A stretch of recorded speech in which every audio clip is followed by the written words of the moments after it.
I showed up to my parents' family celebration banquet, dressed, early, smiling. And just as I reached for the door, I heard it. "Sorry, you're not invited. Leave." I thought it was a joke, until they called security. And then my father said it, loud enough for everyone in the lobby to hear. "Get this beggar out. My name is Lana Hartley, I'm 35. And if you think I caused a scene, I didn't." I straightened my back, looked at my mother, who wouldn't meet my eyes, glanced at my sister, who smirked, and I walked away. No shouting, no tears, no curses, just footsteps. But what they didn't know was that everything they'd been celebrating, I paid for. The venue, the catering, the gold-plated invitations, the Airbnb rentals for the out-of-town uncles, even the champagne tower Mom insisted on, for aesthetic. They thought it came from my dad's retirement bonus. It didn't. It came from my account. Quietly, willingly, repeatedly. Until that moment, I got in my car, took a breath, opened my banking app, and started canceling. $7,200. Banquet catering, reversed. $12,000. Honeymoon flights for my sister, revoked. $4,800. Spa weekend for Mom and her book club, gone. $52,000. Ongoing payments on the beach condo they claimed as Dad's legacy, all under my LLC. Frozen. Effective immediately. Total damage, $76,000. By the time I reached home, I had 56 missed calls. Half from family. Half from numbers I didn't recognize. And then someone knocked at my door. Hard. I checked the peephole, and what I saw made me lock the door, slowly, silently, and grab the folder I had been waiting 3 years to use. "You said." Standing outside my door was my sister's husband, red-faced, disheveled, clutching his phone like a grenade with the pin halfway pulled. "You need to fix this," he barked, without so much as a hello.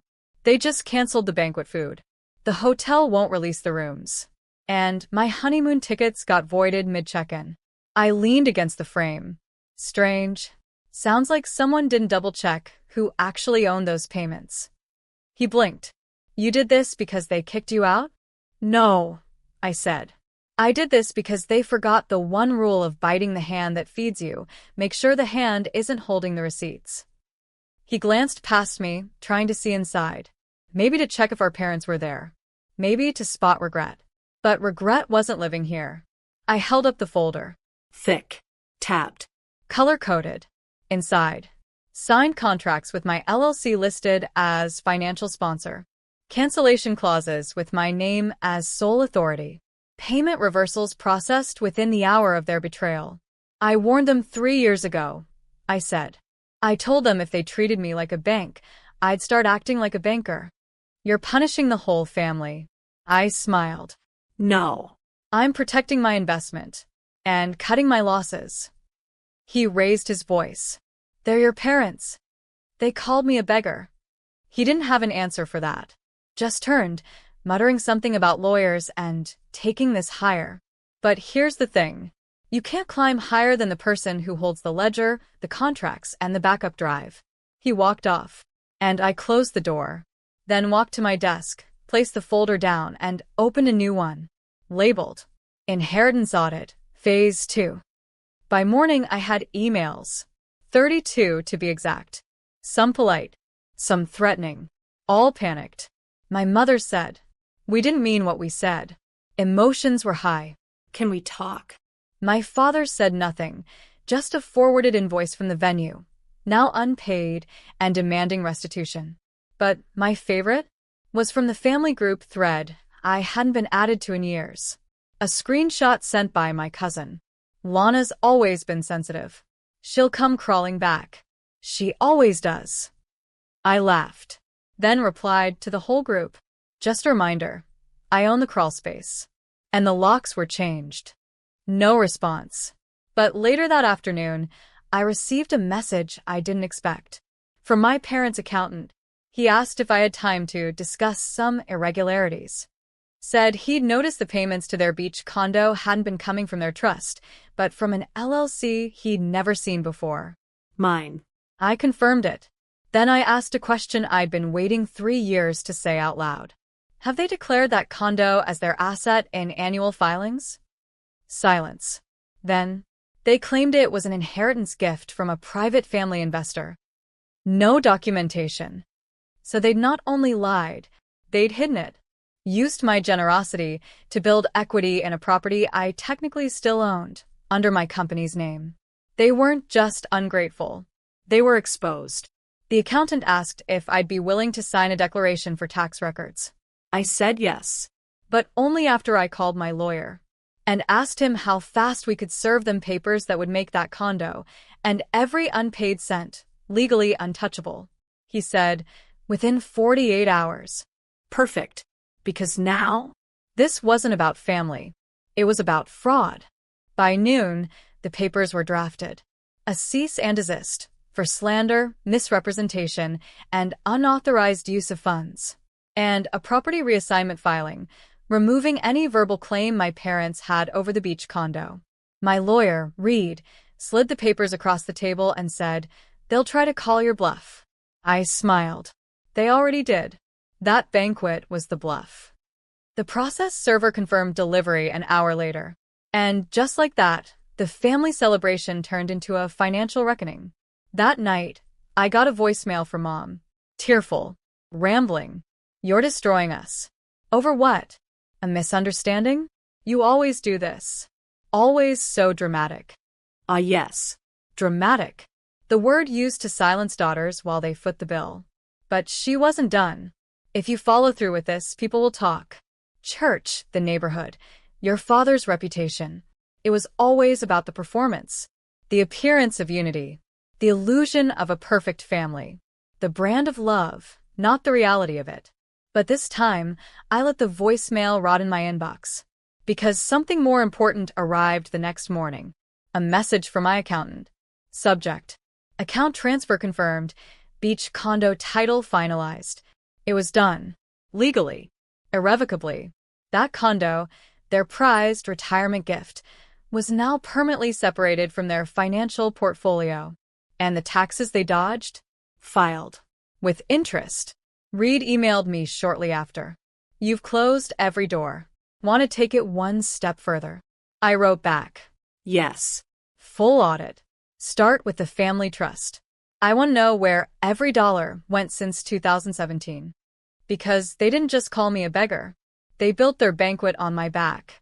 And now, it was time to bill them for the chairs they never offered me. The trust audit peeled back layers I didn't even know existed. Reed's forensic accountant uncovered everything. $18,700. Withdrawn the week I graduated college. Emergency repairs that turned out to be a new kitchen for my sister. $9,000.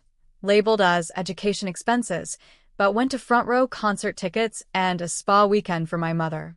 $34,000.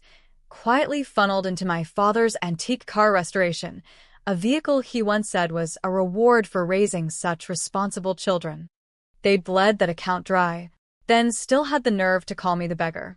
I asked Reed, "Is this criminal?" He nodded. "Only if you want it to be. But I didn't want jail. I wanted accountability. So we filed a motion. Request for financial recompense plus trust misuse documentation. They had 30 days to respond or settle privately. And that's when the mask finally cracked. An unexpected text came through. From my mother. "I'm scared, Lana. Please don't ruin the family over money. We'll make it right." I stared at it for a long time. No apology. No ownership. Just fear, the only language they ever truly spoke. I responded with one line. "Ruin? You're confusing ruin with reveal." The next day, my sister posted on social media. A long-winded caption under a filtered sunset.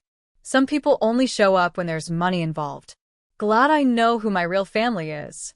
I didn't comment. I didn't need to. Because now, they could say anything they wanted online. But in court, every word had to be proven. Every signature traced. Every dollar accounted for. And suddenly, the girl they once called dramatic had become the one they had to answer to. Their lawyer reached out on day 22. Tone clipped. Language desperate, wrapped in legalese. He offered a private settlement, $50,000 in restitution, no admission of wrongdoing, and a mutual non-disclosure agreement. Reed chuckled when he read it. They're trying to seal the cracks before the neighbors peek in. I didn't want money. Not really. I wanted a record. Proof that I wasn't just the black sheep.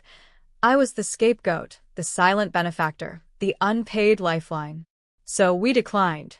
On day 25, my father broke his silence.